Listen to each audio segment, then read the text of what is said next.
Welcome again to the video about toothbrush handle rug making. This is the second in the series about the rug that I'm making from clothes that my wife and I wore when we first met. Now, in this video I'm going to be doing some sewing, perhaps. I have to watch my time to make sure it can fit up onto YouTube without the rigmarole I've had to do before. But first I want to point out this gem. I'm going to get as close to the camera as I can. This is my favorite needle. If you find a flat-handled toothbrush that looks like this, you know, that's fairly translucent, nab it. Pay any price for it. These are the best. They have such exquisite hand feel. And the way that I made this needle is really significant too. I know that, you know, the traditional way is to just chop it off with the pliers and sand it down, maybe work on it with a knife. But back when I made this needle, I had access to one of those old hand crank pencil sharpeners. So that's how I got such a perfectly shaped point.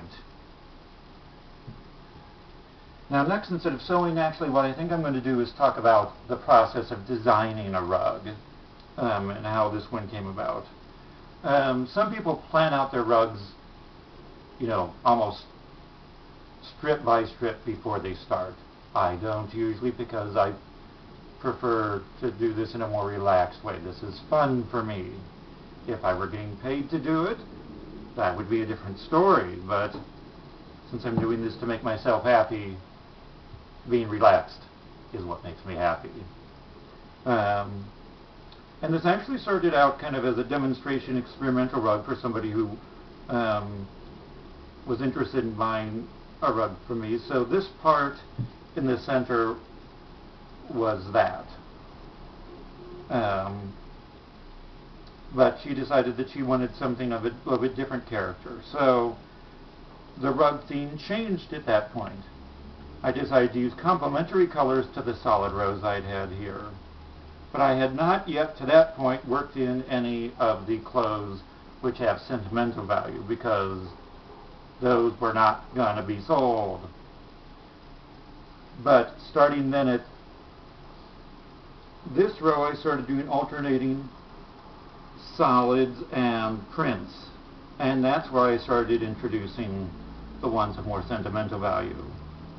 And just making it up as I went along, I decided, well, that works for one row, but for the second row it should be alternating solids.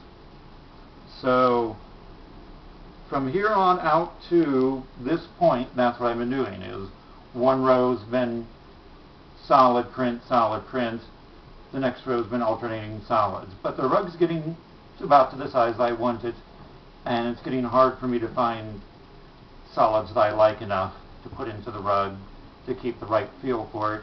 So starting with this strip here, again made up of my honeymoon lingerie, if you will, I'm going to use up the remainder of each of the materials. I'll still do alternating between prints and solids, so after this I'll do a solid.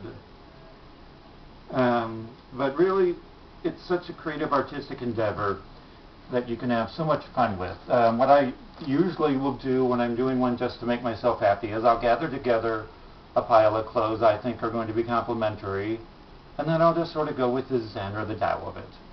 You know, and I'll bounce things off my wife and so forth. Other people are more elaborate, but as I've said before, for me this is my type B activity.